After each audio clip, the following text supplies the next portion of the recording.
your answers to an answer sheet. Man wants to place an order by telephone for some office stationery. Listen to the conversation between the woman and the man and answer the questions. First, you have some time to look at questions 1 to 6.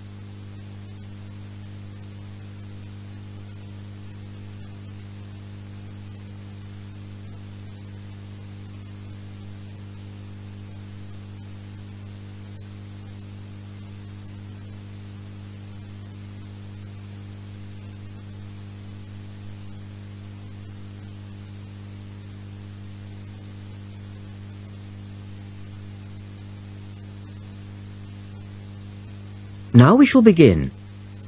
You should answer the questions as you listen, because you will not hear the recording a second time. Listen carefully and answer questions 1 to 6.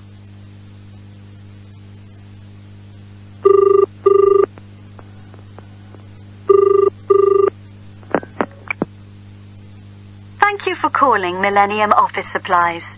If you would like to place an order, please press 1. Your call has been placed in a queue. A customer service operator will be with you shortly.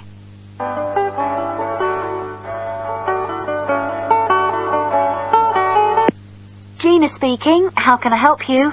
Oh, hello. I'd like to order some stationery, please. And who am I speaking to? John Carter. Right. Can I just confirm your account number and the name of your company, John? Sure. The account number is 692411. 692411. Right. And you're from Rainbow Computers? No, the company is Rainbow Communications. Oh, okay. I'll just fix that on the system. Communications. And what would you like to order, John? Envelopes. We need a box of A4, that is, normal size envelopes. White, yellow or manila? We'll have the plain white, please. But the ones with the little windows. Okay. One box, A4, white. Just the one box, was it? On second thoughts, make that 2 boxes. We go through heaps of envelopes. As a matter of interest, are they made from recycled paper? No, you can't get white recycled paper. The recycled ones are grey, and they're more expensive, actually. Right, we'll stick to white then. Something else, John? Yes, we need some coloured photocopy paper. What colours do you have? We've got purple, light blue, blue, light green, whatever you want, pretty much.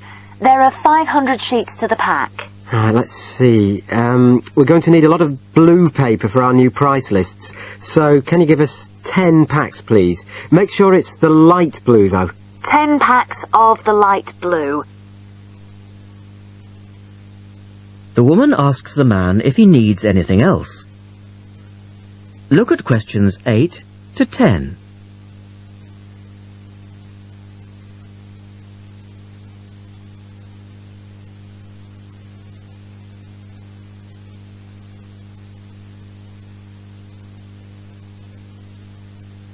Now listen to their conversation and answer questions 8 to 10.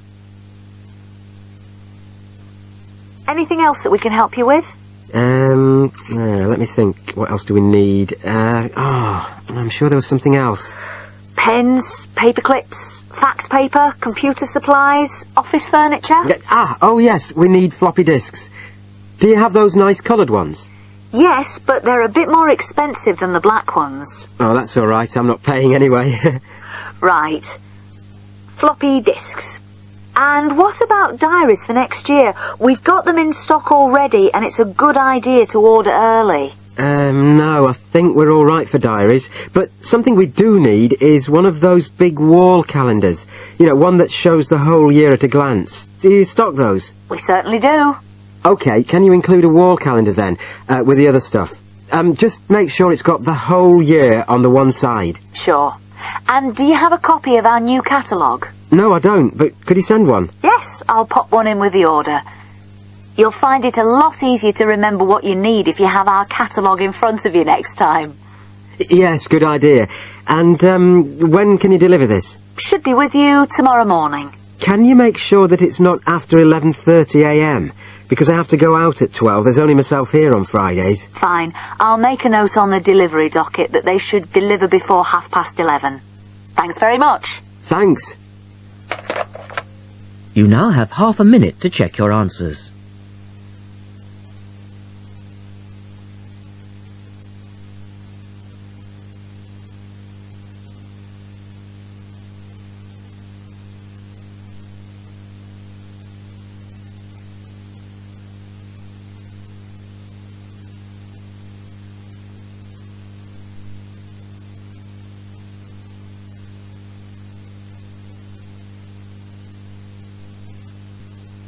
You will hear a reporter talking on the radio about an artist's exhibition.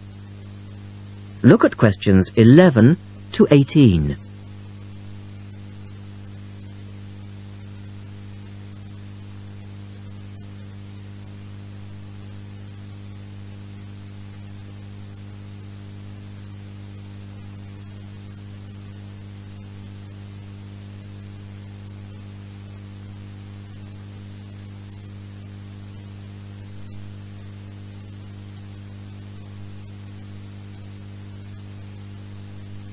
As you listen to the first part of the talk, answer questions 11 to 18.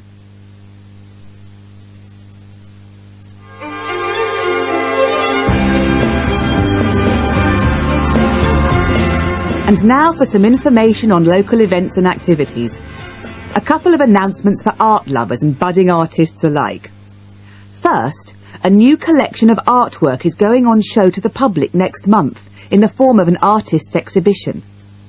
The exhibition will include many different types of art, over 100 different pieces by 58 artists from the local area.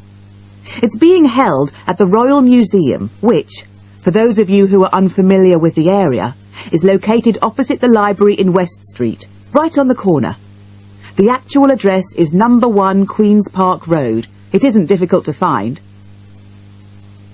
The exhibition will run for 9 weeks and will begin on the 6th of October and continue until the 10th of December. So there's plenty of time for you to go along and have a look, and I'm sure that will be worth doing. What will you see there? Well, amongst the items on display will be some exciting pieces of modern jewellery, furniture, ceramics, metalwork and sculpture. To give you some examples, local artist Kate Main will be there to discuss her collection of pots and bowls that she has made to resemble garden vegetables. They're the sort of thing that would brighten up any dining table and range from things like yellow cabbage-shaped bowls to round tomato-shaped teapots. Prize winner Cynthia Corse will also be there to talk about her silver jewellery, all of which she produced using ideas from the rural setting of her country home. Some of her rings are quite extraordinary and have beautiful coloured stones in them.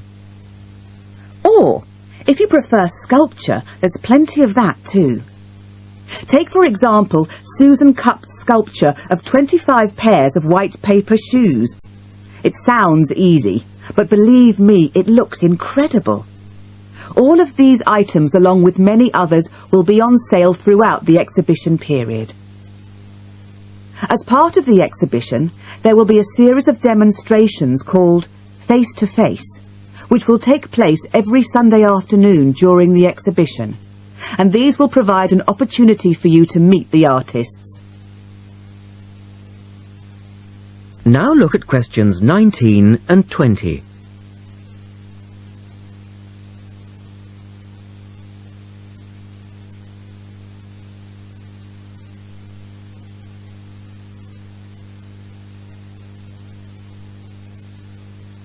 As the talk continues, answer questions 19 and 20. The second set of activities are for those who would prefer to indulge in some artwork themselves. The Artists' Conservatory are holding a series of courses over the autumn period.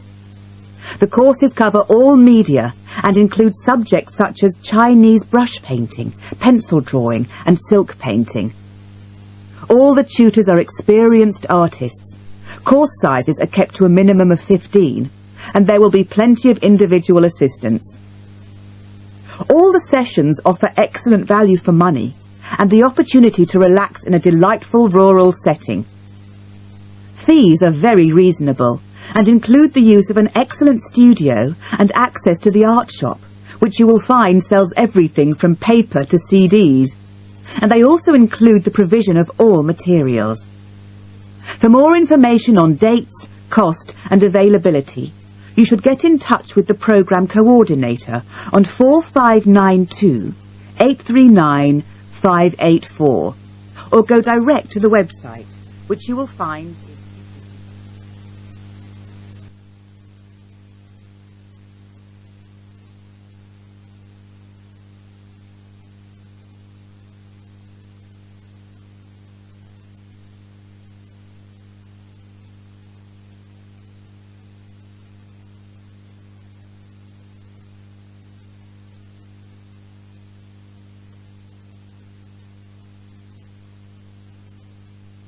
You will hear an interview with a wildlife specialist called Alison Sharp talking about bears. In the first part of the discussion, they are talking about the history of the bear. First, look at questions 21 to 23.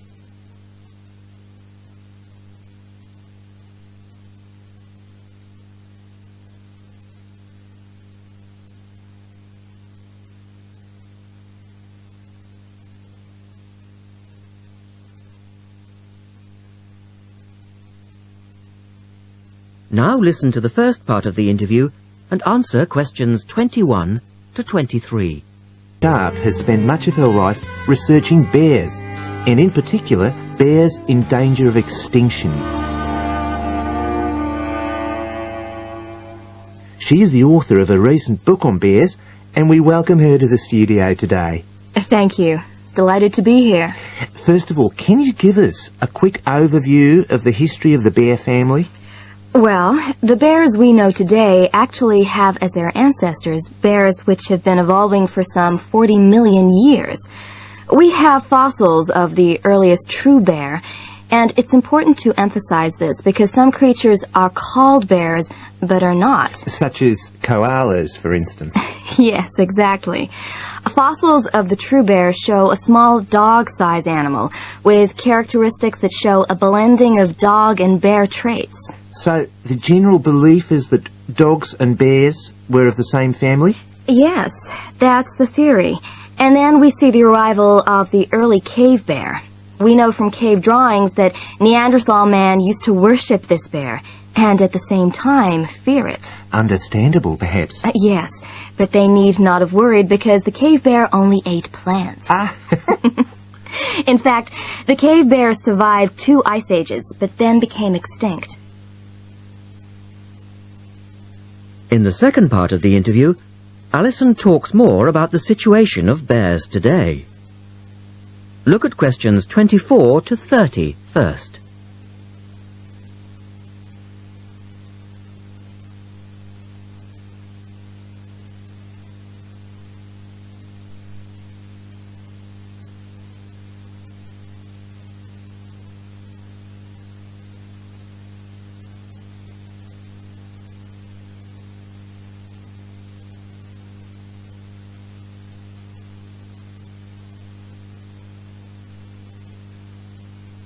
Listen carefully and answer questions 24 to 30. So, how many bears can we find today? And are any of them in danger of extinction?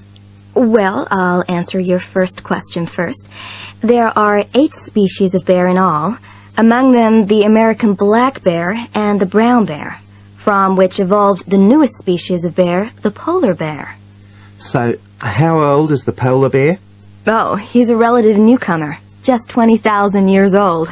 And could you tell us a little about them? Which is the largest bear, for instance? Well, the largest bear existing today is either the polar bear or the brown bear. Right. Don't we know?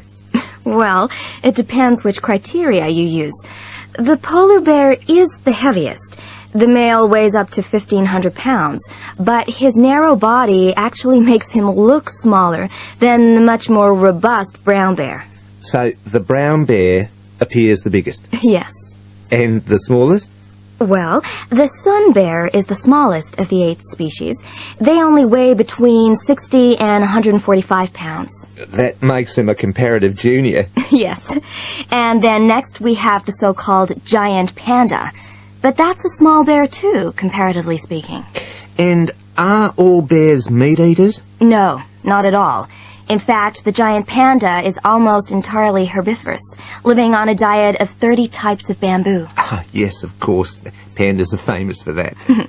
And another interesting bear is the sloth bear, which eats insects, particularly termites.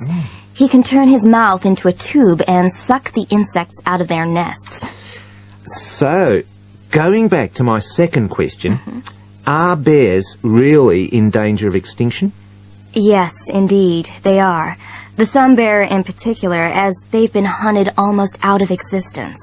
And the habitat of the panda is also being reduced on a daily basis. Can anything be done to reduce the threat to these endangered species?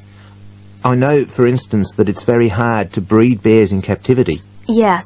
Well, I think that by raising people's awareness generally, we can reduce conflict between humans and animals. To stop the slaughter in parts of the world where bears are still hunted, supposedly in self-defense or to protect livestock, but often quite unnecessarily. And we can also encourage governments to preserve the natural environment of the bear, rather than allow the areas where they live to be systematically destroyed in the name of progress. Yes, of course. And in addition to these global efforts, all profits from the sale of my book will go toward the United Nations Bear Protection Program. That's wonderful. And with the news coming up, thank you for your time, Alison, and best of luck with the book. Thank you very much. You now have half a minute to check your answers.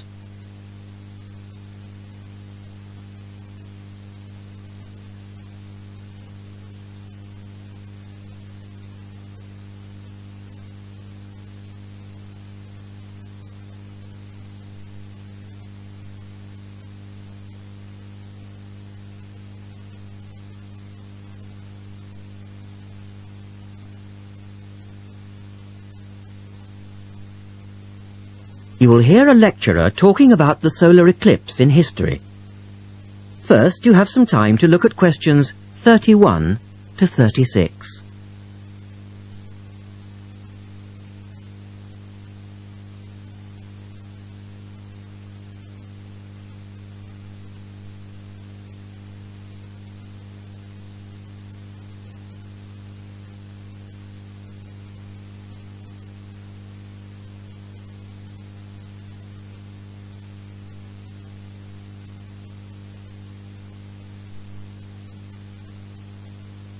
Now listen carefully and answer questions 31 to 36.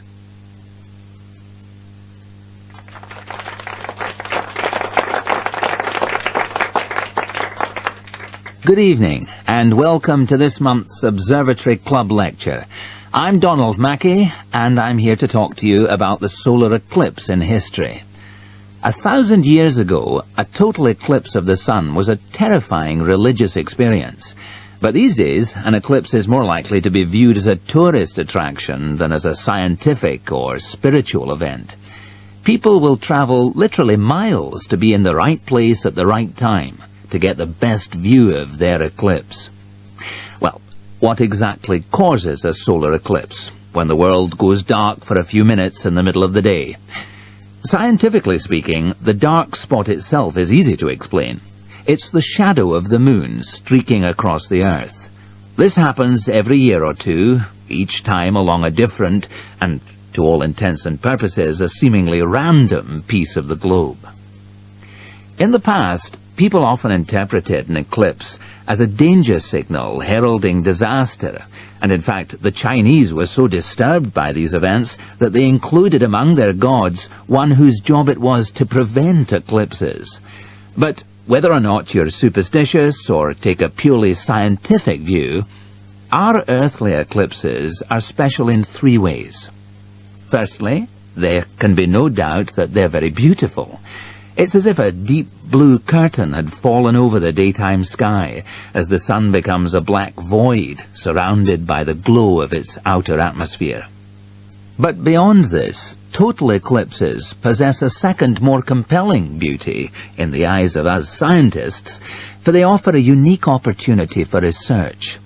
Only during an eclipse can we study the corona and other dim things that are normally lost in the sun's glare.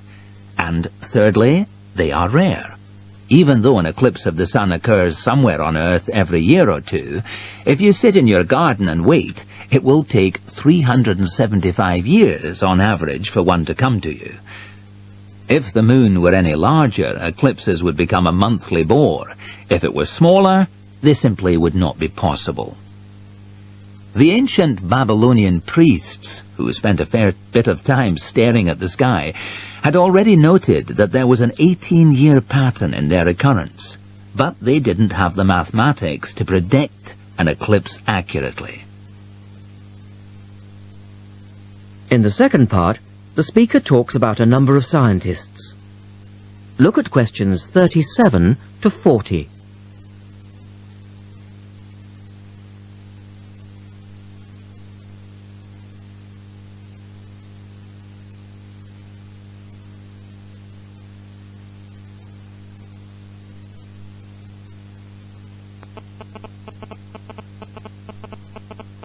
Now listen carefully and complete the table. It was Edmund Halley, the English astronomer, who knew his maths well enough to predict the return of the comet, which incidentally bears his name, and in 1715 he became the first person to make an accurate eclipse prediction. This brought eclipses firmly into the scientific domain, and they've since allowed a number of important scientific discoveries to be made.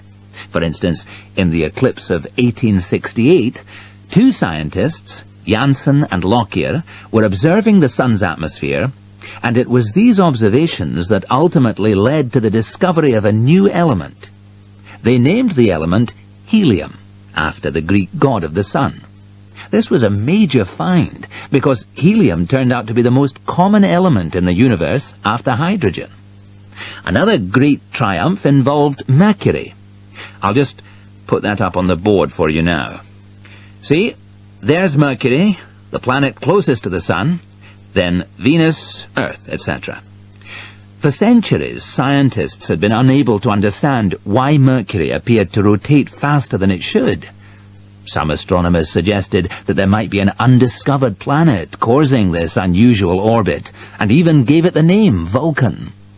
During the eclipse of 1878, an American astronomer, James Watson, thought he'd spotted this so-called lost planet. But, alas for him, he was later obliged to admit that he'd been wrong about Vulcan and withdrew his claim. Then Albert Einstein came on the scene. Einstein suggested that, rather than being wrong about the number of planets, astronomers were actually wrong about gravity. Einstein's theory of relativity, for which he's so famous, disagreed with Newton's law of gravity in just the right way to explain Mercury's odd orbit. He also realized that a definitive test would be possible during the total eclipse of 1919, and this is indeed when his theory was finally proved correct. So there you have several examples of how eclipses have helped to increase our understanding of the universe. And now let's move on to the social aspects, and I think you'll find... You now have half a minute to check your answers.